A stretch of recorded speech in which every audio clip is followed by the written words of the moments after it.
One of the things that I stressed, and I hope some of them got it, and I think that they did, is that whatever your circumstances are at the moment, if you open a book, if you write something down, you can remove yourself from what's bothering you or keeping you down. You know, all books are important in that way, that they kind of shine a light maybe on a part of ourselves or a part of our existence that we don't oftentimes have the ability to slow down and look at them, but the books allow us to do that. When I meet writers like from somewhere I'm from, I feel like maybe I can become a writer one day. Sometimes I will write little songs or poetry. Stories like from Youngstown, like you could just relate to someone's struggle. That's what I read. What we want to talk about is the Mahoning Valley Diversity Outreach Program, sponsored by the Youngstown State University Poetry Center and Etruscan Press. And Etruscan is an independent literary press. Recently we were named by the Associated Writers Program one of the top 5 independent presses in the country. So we've had a lot of success. The YSU Poetry Center was founded in 1994, and over the years we've brought in hundreds of national and international writers to Youngstown State. Since 2007, we've begun to expand that Readers Series program into what we're calling an outreach program, going into the community, to schools, to community centers, into prisons, in order to bring literature to community members here in Youngstown, Ohio. East High is one of the most challenged schools. They're an inner city school here in Youngstown that faces enormous challenges of resources. And for most of these students, this is the first time that they will be addressed by a contemporary living author. And it may be the first book that they've ever actually been given that isn't a text and that belongs to them and is signed to them. We had a student not long ago who came up after a book signing and said, "Can I have another copy?" And we said, well, why? She said, "I want to give this to my mother, but I don't want her to have my copy." So, I mean, this transaction, this interchange between the writers that we bring in, and we bring in 2, 3, or 4 writers every year, has enormous impact.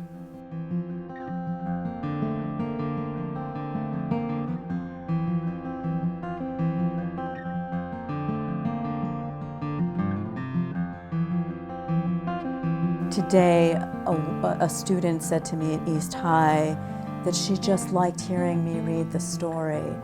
And I thought, you know, she's probably 16 years old and needs someone, wants to hear someone take the time to read her a story. Maybe children who were searching in the way that I was searching are able to find, in my words, what they're looking for, something that can help them as they journey into the world. I think we run across lots of students that come from families where there aren't books, where there aren't discussions even about like the news, let alone about a piece of literature or a writer or a poem. And the access and what they know about it is so limited in their daily life, that to make it a part of something and to make it not seem so esoteric and so highbrow is to incorporate them and include them and involve them. It's essential. Early College is located on the YSU campus, and it gives selected students an opportunity to take high school courses and at the same time take college courses. A very innovative program.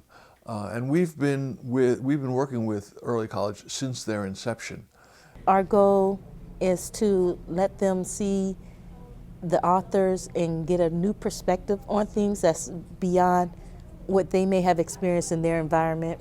But also, especially in the case of this novel, to meet an author whose life may mirror some of the experience they've had, so that they can see that, again, they're not alone, and that they're not limited by those experiences, that they can move beyond them, and they don't define them and they don't hinder them unless they let them. We also meet with Chauvin Career Center, a vocational school located in downtown Youngstown, and we bring our authors to this site. These authors are so willing and interested to travel, to come to meet new readers. We bring them into the classroom, and these students are somewhat in awe that they're meeting an author, but also in that they can identify with the author. Even though they themselves may not aspire to be writers, they connect.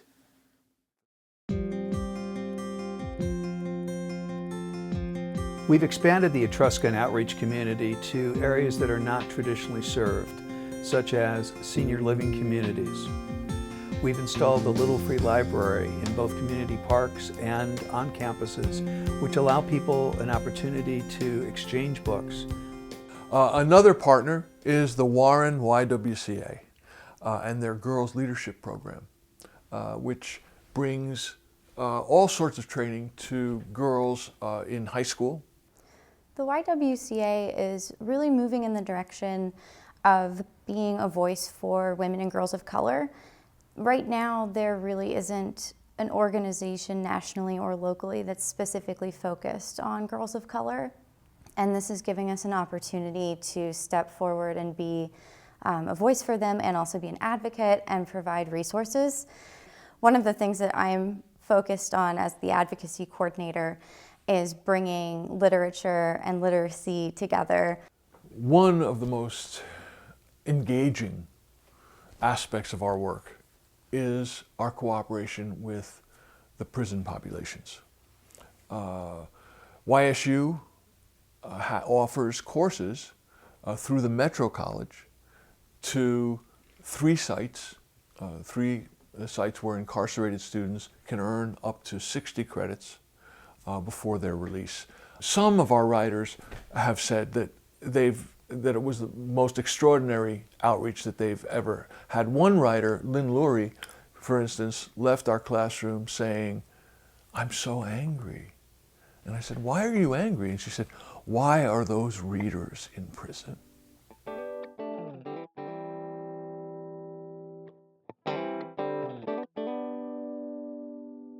Well, with regard to the outreach program engaging the lives of prisoners, you want people to feel that their lives may matter more than they thought they did. And as I was talking earlier about the idea of when you read or write, you have to pause and reflect on your life, or reflect on some aspect of life. And I think people who've been incarcerated, for whatever reason, really need a vehicle whereby they can rethink maybe what they've become or who they are, or how society has imposed upon them a certain idea of who they are. But for the grace of God go I could be exactly where they are if I'd have taken one more wrong turn or made one more bad decision. And again, I feel like programs like that one are so very important. The prisoners had an assignment to recite a poem that they'd memorized. And one by one they got up and they recited this poem, and it seemed to me, it just brought tears to my eyes. And they all rooted for one another to get through the thing. And it seemed to me they were saying to themselves, I haven't had much of this in my life, but it's important. This program, this diversity outreach program, is made possible by the contributions of generous donors. These cooperative efforts indicate commitment to these endeavors. What we aim at is to bring new ideas, new literature, new perspectives from around the world to people who are in local and inner city environments.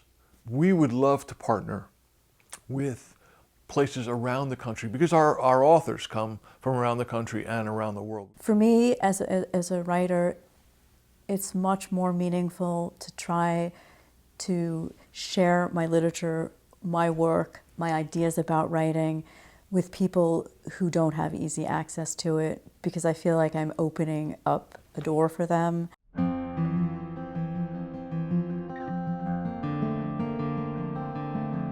I just think it opens up their minds a little bit to things, again, outside of the city.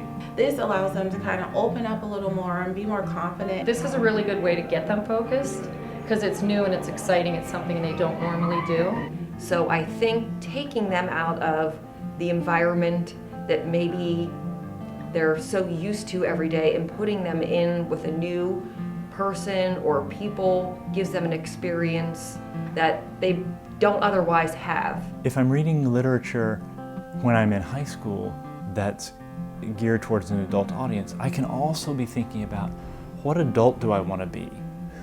Who can I see myself as years from now? It's not just sending somebody out who's famous, who does a reading and leaves. It's staying in the community, it's participating in the community, it's getting to learn about the schools in the community, the colleges in the communities, the opportunities in the community, and responding to them.